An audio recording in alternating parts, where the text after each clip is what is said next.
መገናኛ ብዙሃን ከተጠቀሙበት የተሳለ አንበሳ ነው። አንድን ሀገር የመስራትና የማፍረስ ኃይል ያለው ትልቅ መሳሪያ ነው። በርካታ የዓለም ሀገራት መገናኛ ብዙሃንን ፖለቲካዊ፣ ማህበራዊና ኢኮኖሚያዊ ጉዳዮችን እንደሚፈልጉት እንዲጠመዘዝ በማድረግ ይጠቀሙበታል። በኢትዮጵያም መገናኛ ብዙሃን የዓለምን ነባራዊ ሁኔታ በመረዳት የሀገሪቱን ብሔራዊ ጥቅም የሚያስከብሩ ስራዎች ይሰሩ ዘንድ ተለዋዋጭ የዓለም ነባራዊ ሁኔታና ጂኦፖለቲካል አስተላለፍ በሚዲያ ስራዎች የሚኖረው አንድምታ ላይ ትኩረት ያደረገ የፓናል ውይይት ተካሂዷል። የውጭ ጉዳይ ኢንስቲትዩት ምክትል ዋና ዳይሬክተር አቶ በረከት ድሪባ መገናኛ ብዙሃን የኢትዮጵያን ጥቅም በማስከበር ረገድ ትልቅ የዲፕሎማሲ አቅምን ይፈጥራሉ ብለዋል። ለዚህም የኢትዮጵያን የውጭ ጉዳይ ፖሊሲና ፍላጎት መረዳት እንደሚገባም ገልጸዋል። የውጭ ጉዳይ ኢንስቲትዩት ምክትል ዋና ዳይሬክተር ዶክተር አብዲ ዘነበ በበኩላቸው ዘላቂ የሰላም ግንባታና ቀጣናዊ ትስስርን የሚያጠናክሩ ጉዳዮች ላይ ትኩረት በማድረግ መስራት ይገባል ብለዋል። በእነዚህና መሰል አጀንዳዎች ላይ የሚሰሩ ስራዎችን ማጠናከር እንደሚገባም በመጠቆም ኢትዮጵያ ትላልቅ ነገሮችን እያለመች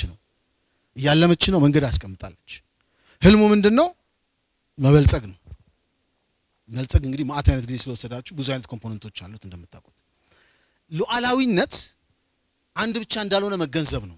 ሉዓላዊነታችንን የፖለቲካ ውሳኔ መወሰን አቅማችንን ድንበራችንን በደማችን አረጋግጠናል፣ ጠብቀን ቆይተናል። ምግብ ግን ምን ለምን ከሆነ እጅ መጠምዘዝ አይቀርም። ስለዚህ እንዴት ነው ኢሊቬት የምናደርገው አውቶኖሚያችንን? ሶቨርኒቲ ሉዓላዊነት ዲግሪዎች አሉት ማለት ነው። ስለዚህ ያን ማሳካት ኤሌቬትድ የሆነ ነገር ይጠይቃል።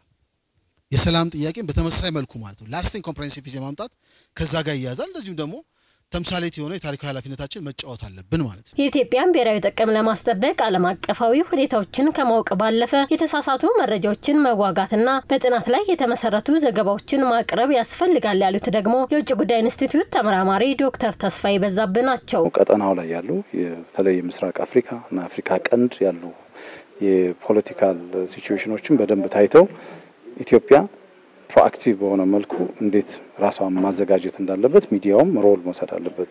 ዜና ተቀብሎ ከማሰራጨት ይልቅ እንዴት፣ ለምን፣ የት፣ ወዴት የሚሉት ነገሮች በደንብ አስተንትኖ ለማህበረሰቡ ማድረስ፣ ማስተማር፣ ማሳወቅ አለበት። የኢትዮጵያ ዜና አገልግሎት ምክትል ዋና ስራ አስፈጻሚ አቶ ፍጹም እሸት ሽመልስ የመገናኛ ብዙሃን ባለሙያዎች የዓለምና ቀጠናዊ ጉዳዮች ላይ በቂ ግንዛቤ መያዝ አለባቸው ብለዋል። የኢትዮጵያን ጥቅም ከማስጠበቅ በፈተናዎች በተለይ ችግሮች በሚገጥሙ ወቅት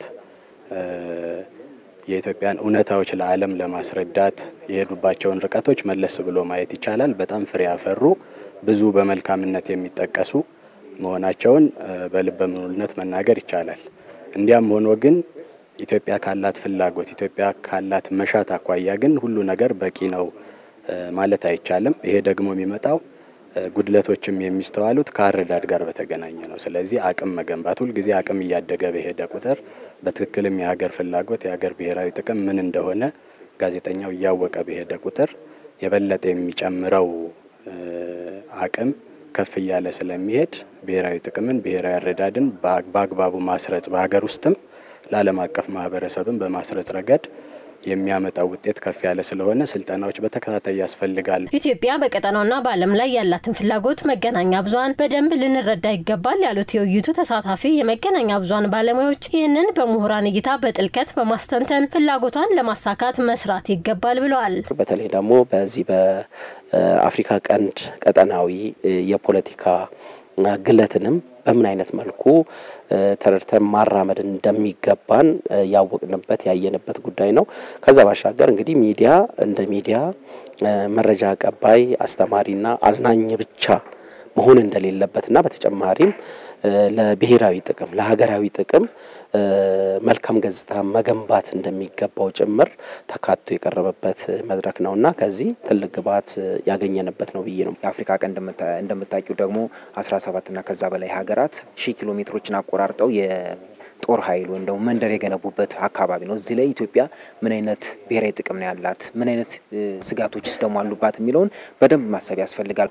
የመገናኛ ብዙሃንንና የምሁራንን በተለያዩ ዘርፎች ላይ የሚመራመሩ ሰዎችን እሳቤ ማምጣት ያስፈልጋል። ስለዚህ እንዲህ አይነት መድረኮች በጣም ወሳኝ ናቸው። በውይይቱ ከተለያዩ መገናኛ ብዙሃን የመጡ ባለሙያዎች ተሳትፈዋል።